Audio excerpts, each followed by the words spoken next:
everybody, back again with another video. Hope you're doing well. Hope your life's going well. Hope this week has gone well for you, and I hope that today has gone well for you. Today is Friday, August 16th, 2024. It's about 8 o'clock a.m. Central Standard Time, and I hope y'all have had a great week. I hope it's been a productive and non-stressful week for you. As for me, I'm doing good. I go to work here in a little bit. But before I go to work, I wanted to read part of the Bible to you. I'm going to read some of the verses out of Proverbs today. And what I'm going to do is I'm going to read a few verses, and I'm going to kind of relate that to today's time, today's world. And, you know, Proverbs has a lot of wisdom, a lot of life lessons that we can relate to even today. And so I wanted to just, come on here and, read some of the Proverbs and relate them back to the real world. I mean, this is true wisdom right here, these Proverbs out of the Bible. This is the New Living Translation, by the way, and let's get started. Now, I kind of just, started on a random chapter here, so I'm going to start chapter 22, right? So we have Proverbs chapter 22, and I'm going to just kind of read and, relate it back to today's time. So we have Proverbs chapter 22, verse 1. Choose a good reputation over great riches, for being held in high esteem is better than having silver or gold. I'm going to read that again. Choose a good reputation over great riches, for being held in high esteem is better than having silver or gold. Right? Think about America. Think about the United States and how all we care about is getting rich. We don't care about who it affects, right? We don't care, right, about our reputation. As long as we're rich, we don't care. And so, do something in life that will be appreciated by a lot of people. Help your neighbor, help people, right? It's not about getting rich all the time. And that's what we have to understand. I know that we've been programmed by hustle culture and, all this stuff about getting rich and all that on social media. All that doesn't really matter, right? As long as you have enough money to pay your bills, keep a roof over your head, keep food in your stomach, and then some left over, you don't have to have an insane amount of riches, right? And we really should be helping people with what we have too, for being honest. And that's just something to think about. It's better than having silver or gold. And I think when we fast forward to today's time, silver or gold, that could be, money in the bank. Choose a good reputation over riches, right? That's something to think about. So let's go to verse 2, chapter 22, Proverbs. The rich and the poor have this in common. The Lord made them both. The rich and the poor have this in common. The Lord made them both. So the Lord made rich man. The Lord made the poor. Right? A prudent person foresees the danger ahead and takes precautions. The simpleton goes blindly on and suffers the consequences. So, we all have decisions to make in life. We have to be aware in life. We have to understand that, not everything out in this world is peaches and cream. There are a lot of dangers in this society. There are a lot of dangerous people around, right? You have to, be on alert at all times. And you have to be able to foresee, as they say,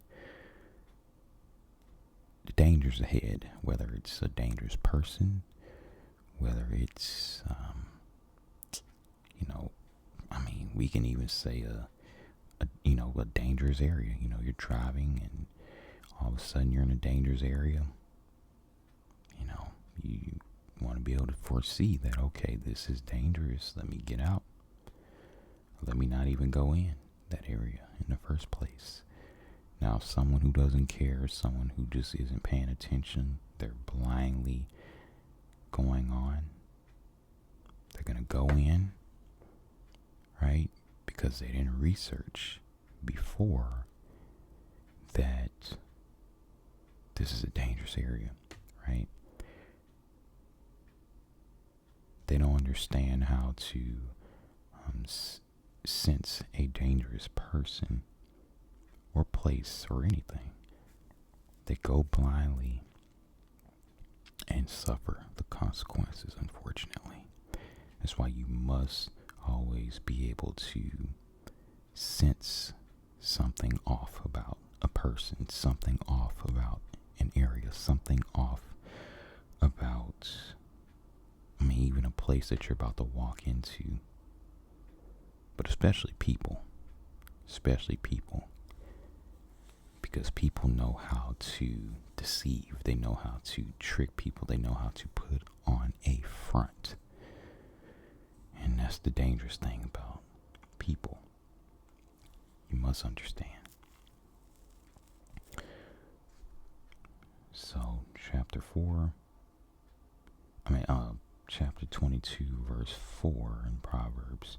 True humility and fear of the Lord lead to riches, honor, and long life. We have verse 5. The deceitful walk a thorny, treacherous road. Whoever values life will stay away.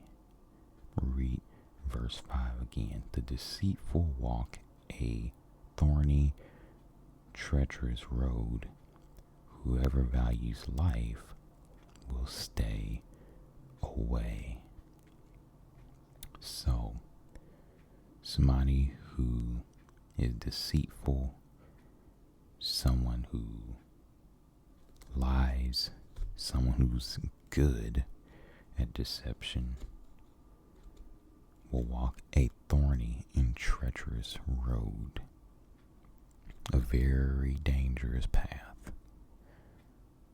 And we have been warned to stay away from this type of person that is deceitful, this type of person that lies, this type of person that can trick people using deceit, deception.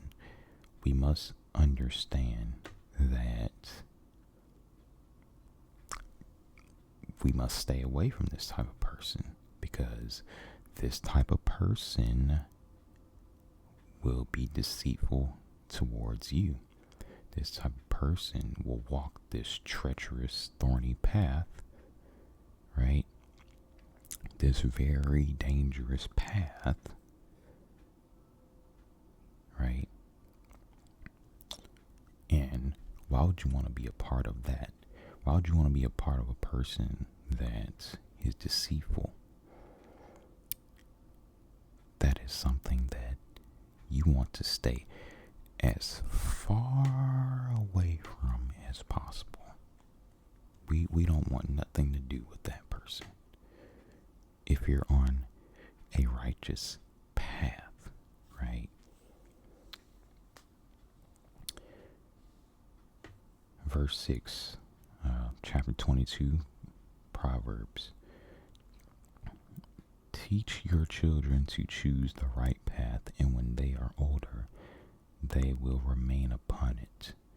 This is something that is very relevant to today's world, today's generation, because we have a lot of parents who are not teaching their children the right path, right?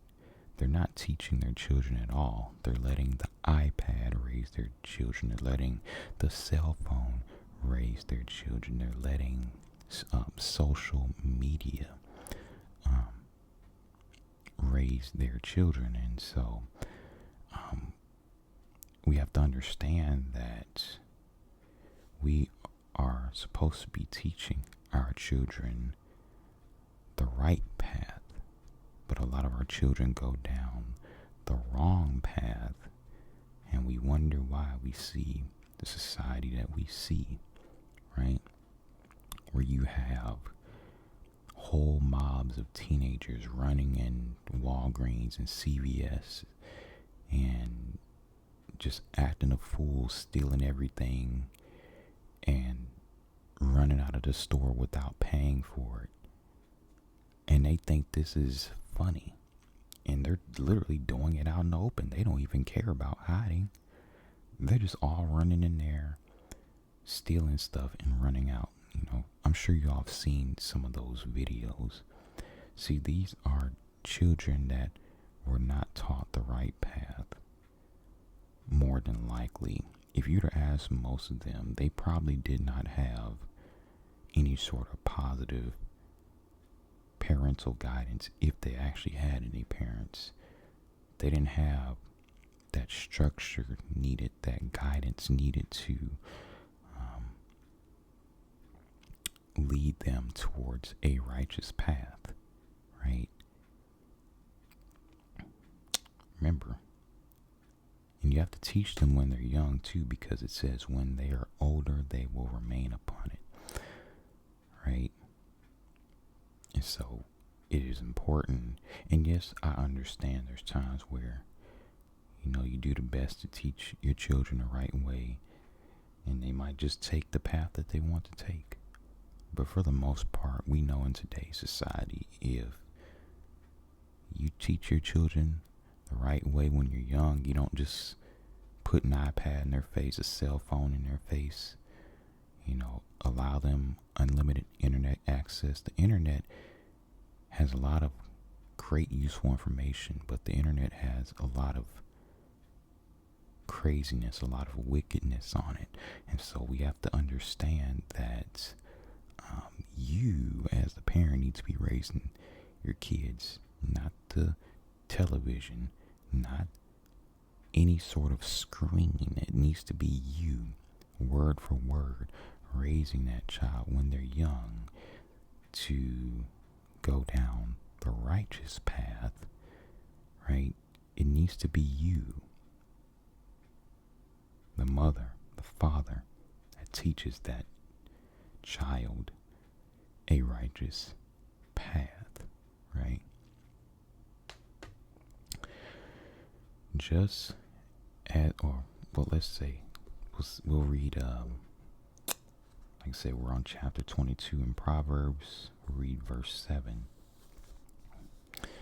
Just as the rich rule the poor, so the borrower is servant to the lender. And this one we can definitely relate to today's society, right? A person that's a borrower, they are a servant to the lender, right? Say you need a loan. That lender is the person that essentially rules over you. They're going to charge you interest. They're going to tell you when you have to pay it back, right? If you don't pay it back, they're going to attach fees to it, right? If you don't pay it back in a certain amount of time, you will be taken to court. So yeah, the lender rules over the borrower. The borrower is a servant to the lender, right? The rich do rule the poor. And that is an unfortunate fact about this society, right? They rule the poor, right? They make money off the poor, right? I mean, think about all of these places, these title loan places, these buy here, pay here car lots, right? These just all these different entities that take advantage of the poor. They effectively rule over the poor, right? And it's unfortunate.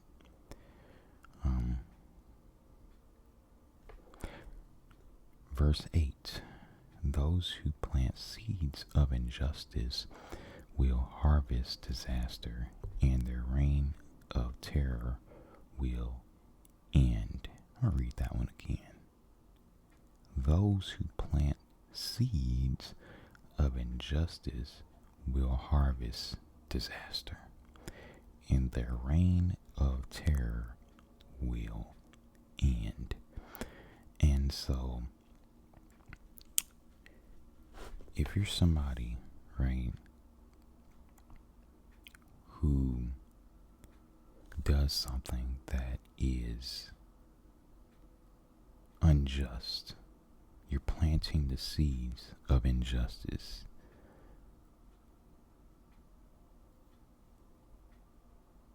That planted injustice will harvest, will grow into a disaster, right? But your reign of terror will end. So if you know you're doing something unjust, you're doing something messed up, you're doing something wrong, your reign of terror will end. Oh, it's going to end, right? We see it in today's world, right? A lot of people getting caught for things they did years ago. A lot of people are doing things today that they know they will get caught doing, and they will have no defense. Your reign of terror will end, right? That's what Proverbs is telling us, right?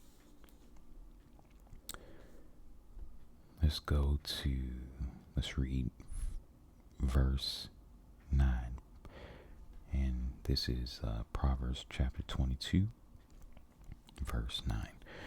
Blessed are those who are generous, because they feed the poor. Right? So having a generous heart, being generous, that is a good deed, right? You see a homeless person on the side of the road, you give them money, you give them food, you give them clothing, you give them toothpaste, toothbrush, just anything that can help them out. You are a generous person, and you'll be blessed, right? They feed the poor, right? Let's see. Let us read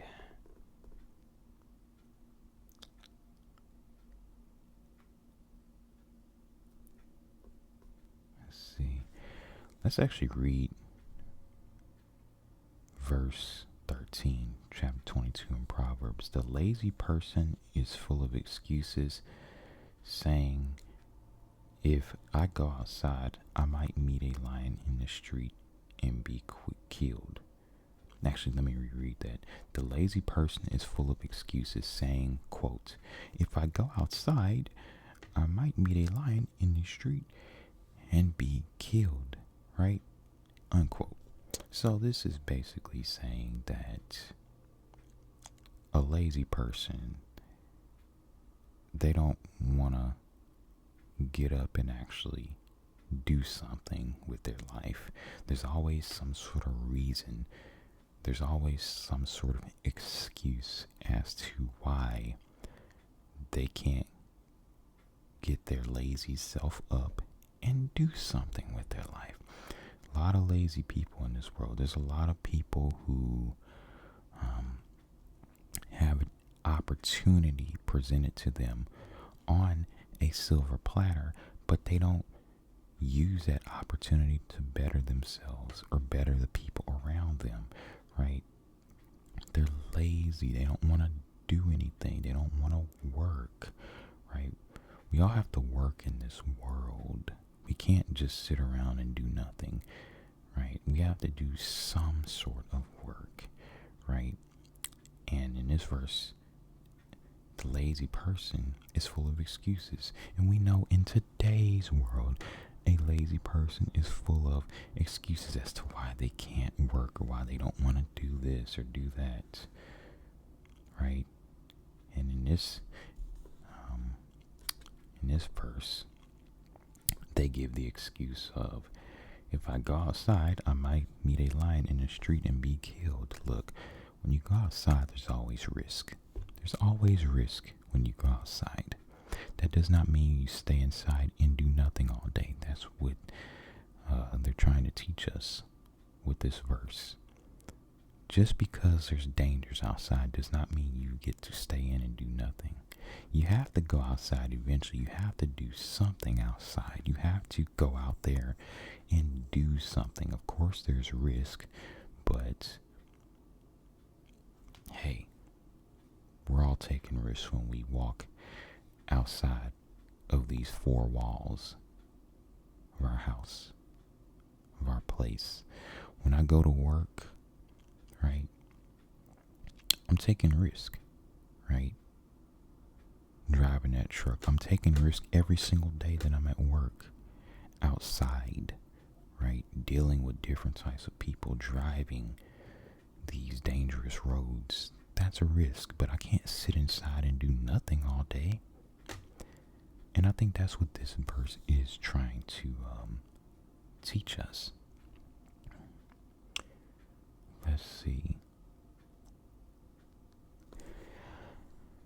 Let's skip to verse 15.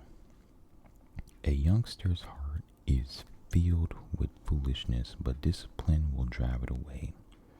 A youngster's heart is filled with foolishness, but discipline will drive it away. This is, this goes back to raising your children correctly.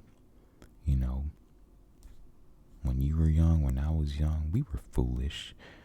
We thought we knew everything, right? I think back to when I was a teenager. I thought I knew everything. I thought I had it all figured out. Fast forward to me being 25 years old. I don't even know what I was thinking. I don't have half of this thing figured out yet. And we may never have life fully figured out, but that's why we stay on the path towards learning. That's why we stay on the path towards gaining knowledge, gaining wisdom, right? And when you're young, you're foolish, but this is where parenting comes into play, right? You must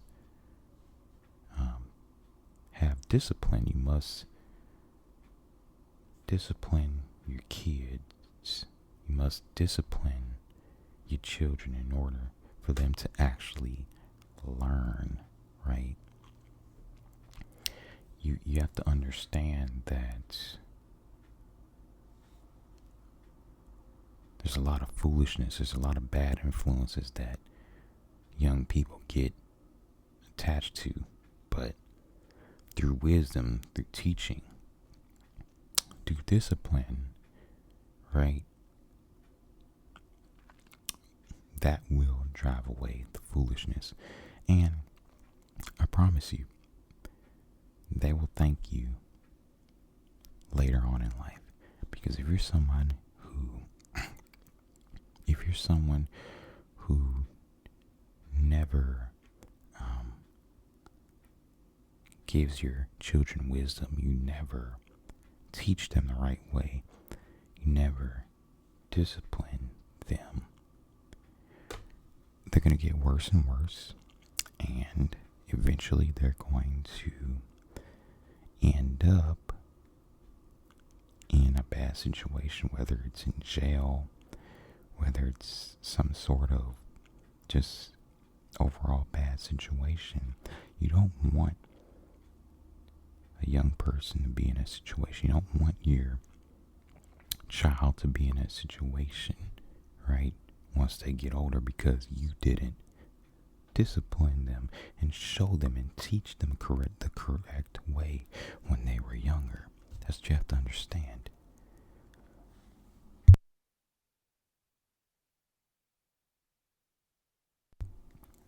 And so, yeah. Let's see. Oh, this is a good one right here. Let me read this one. Remember, this is Proverbs chapter 22. I'm going to read verse 16 now. A person who gets ahead by oppressing the poor or by showering gifts on the rich will end in poverty. Ooh, let me read that again. That's a good one. A person who gets ahead by oppressing the poor or by showering gifts on the rich will end in poverty. Think about all the rich people in this world who have gotten ahead by oppressing the poor, by exploiting the poor, right? Think about all these rich people, right? It won't end well for them. You know, they may have a life full of luxury on earth, but in the end, it will end in poverty, right? And so that's something that we have to understand, is that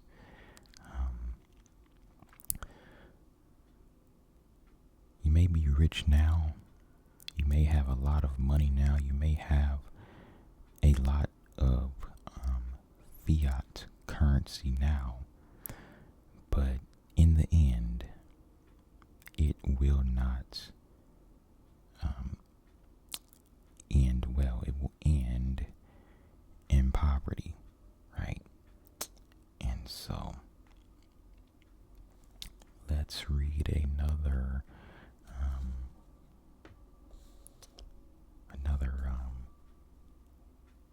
proverb. So let's actually move to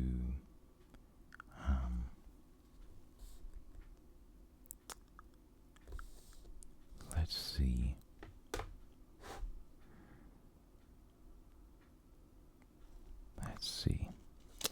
Let's move to chapter 24, Proverbs chapter 24, verse 1. Don't envy evil people. Don't desire their company, right? There's nothing to envy about an evil person, right? They may have something that you want, they may have something that you like, but in the end, they are an evil person. So there is no reason to envy them, right? Don't desire their company, whether it's other people around them, whether it's their possessions, whether it's right? They're a trait about them that you like. Don't envy that. They're an evil person. Don't envy anything about an evil person, right? And verse 2 is a continuation of that. States, "For they spend their days plotting violence, and their words are always stirring up trouble." Right? And so they're going to do evil. They're going to do evil. So there's nothing to envy about that. Don't envy an evil person. Right? Let's see. So let's go to verse 3. Again, we're in Proverbs chapter 24. "A house is built by wisdom and becomes strong through good sense. Through knowledge, its rooms are filled with all sorts of precious riches and valuables." Right? A house built by wisdom. And we can relate that to a mind full of wisdom. Right? A mind full of wisdom becomes strong enough through good sense. Right? A mind full of wisdom is filled with precious riches and valuables. Right? A mind full of wisdom. The teachings are extremely valuable. The wisdom they have is extremely rich. See, when we think about riches and valuables, we think about stuff like nice cars, mansions, all this worldly stuff that doesn't matter in the end. But what we truly don't think about when we think riches and valuables is wisdom, is things that people can learn. That's what's truly rich and valuable. And that's what we need to think about when we think about true riches and true valuables. Not all this material stuff that we're programmed to think is riches and valuables. Think about that exotic car that you see, right? Is it valuable? Yes, but it's only valuable in a worldly sense, right? Outside of this whole worldly dynamic, fiat currency, all this stuff that man has created, that car is worth nothing. It's just a piece of metal. Same thing with a mansion. It's worthless, right? In the sense of true riches and valuables, yes, it serves a purpose, right? A car serves a purpose. A mansion serves a purpose. I mean, it is still a shelter in the end, still a roof over your head. But in the sense of wisdom, in the sense of being able to learn, doesn't matter in the end. And that's what we have to understand.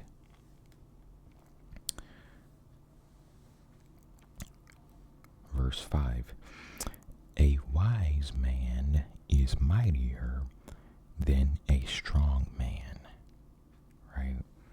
And a man of knowledge is more powerful than a strong man. So you can be strong, you can be muscular, you can be the biggest, baddest thing out here, right? But if you have no wisdom, you have no knowledge, you're just going through this whole life blindly without wisdom, without knowledge, right? You're still not powerful in the end. And that's what this verse is teaching us. We are taught that you can be the strongest man ever. You lack knowledge. You're not wise. You have no wisdom. Doesn't matter. That person that is wise, that person has knowledge, is more powerful than you. You know why? Because they're going through life using their knowledge and wisdom to better themselves. And you're not. You may be strong, you may be powerful, you may be big, but that person with wisdom and that person is wise is still going to be more powerful than you. And that's what we're taught. You know, this is a very good verse right here. That was Proverbs chapter 24, verse 5. Right? Let's see. This one's good. Verse 7. Wisdom is too much for a fool. When the leaders gather, the fool has nothing to say. So if you have no wisdom, right, you're not going to be able to help anyone in life. You're not going to be able to give any teachings, right? You know, we're taught that wisdom is too much for a fool, right? You have to be acquiring wisdom in life. You have to be learning from experiences in life, right? Experiences in life make you who you are. Experiences make you a better person in life, right? And if you don't have wisdom, you're not going to be able to learn. You're not going to be able to teach. You're not going to be able to use your wisdom to better your situation or understand how to read situations outside of you, right? If you don't have wisdom, you're just going to be a blind follower, a fool, as the Bible says. A fool. That's all. A fool. Right? Wisdom is too much for a fool. Must have wisdom.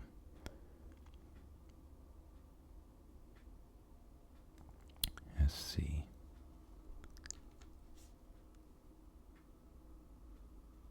Let's see.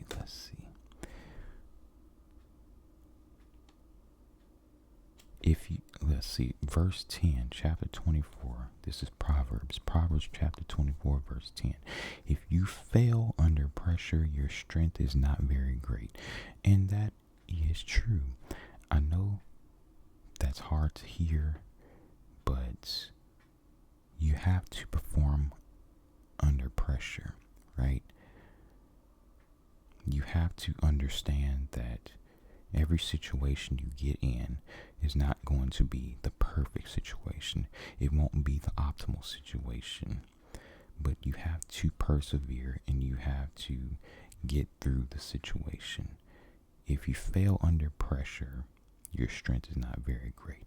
Now, if you fail, it will help you to acquire the strength in order to succeed the next time, right? And there's nothing wrong with saying your strength is not very great, right? There have been situations where I've failed under pressure, but what did I do?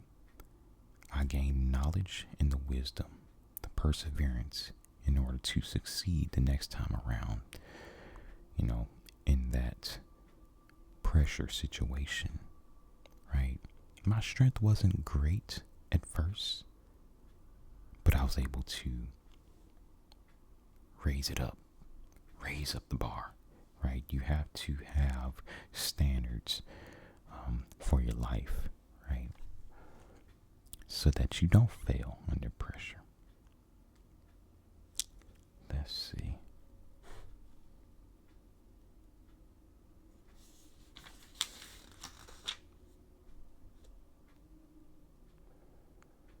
Let's see. So let's go to Proverbs chapter 25, verse 24. A judge who says to the wicked, "You are innocent," Well, let me actually reread that. Sometimes I don't say quote. I need to say the word quote. A judge who says to the wicked, quote, you are innocent, unquote, will be cursed by many people and denounced by the nations. So, you have a lot of judges out here. You have a lot of people who are in charge of making decisions for others, right? If a judge says that a person who is wicked, who is guilty of committing their crime,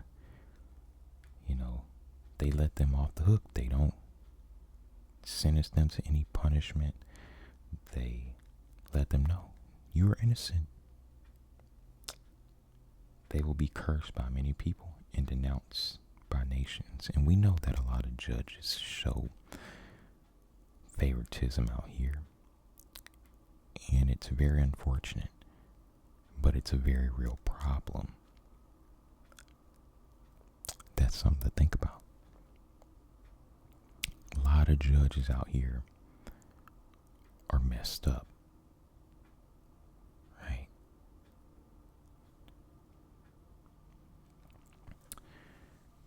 Let's see.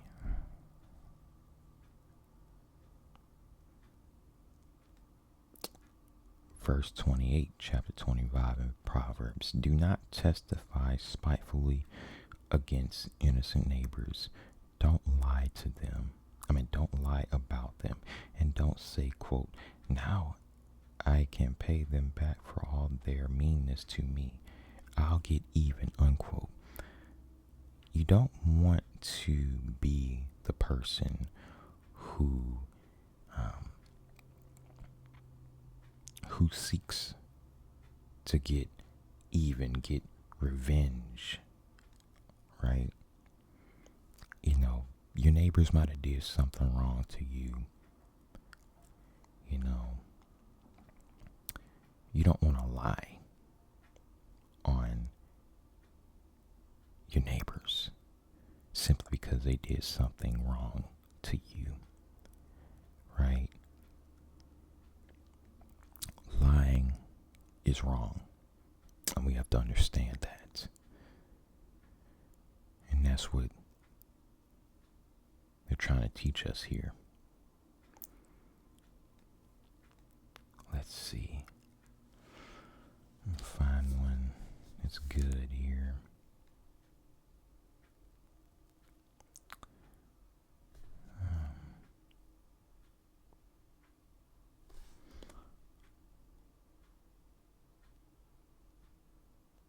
Let's see.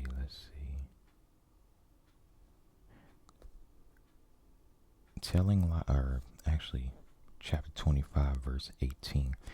Telling lies about others is as harmful as hitting them with an axe, wounding them with a sword, or shooting them with a sharp arrow.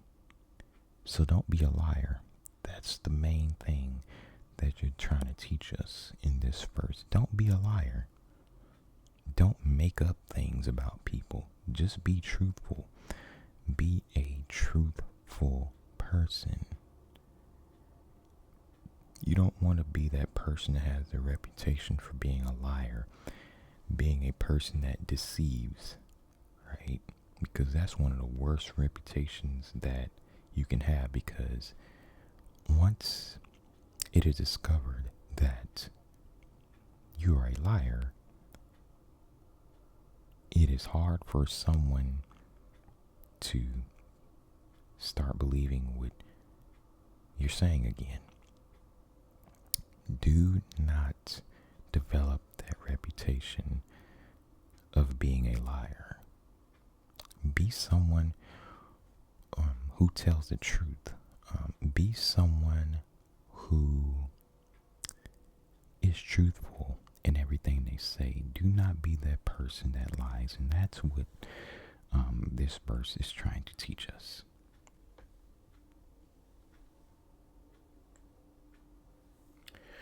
Okay. I was actually actually just looking at my clock here. I'm gonna have to bring this video to a close. Let me know in the comments below if you want me to continue this this series here of reading the Bible and relating it to today's world, right? Just giving my my analysis on what the Bible is teaching us, right? I really thank you all for watching. I really hope that this video was relaxing, and I really hope this video inspired a thought, right? Yeah, but I don't know, I might do this again. I really enjoyed it myself, and Proverbs has a lot of great teachings in it, so a lot of wisdom in Proverbs.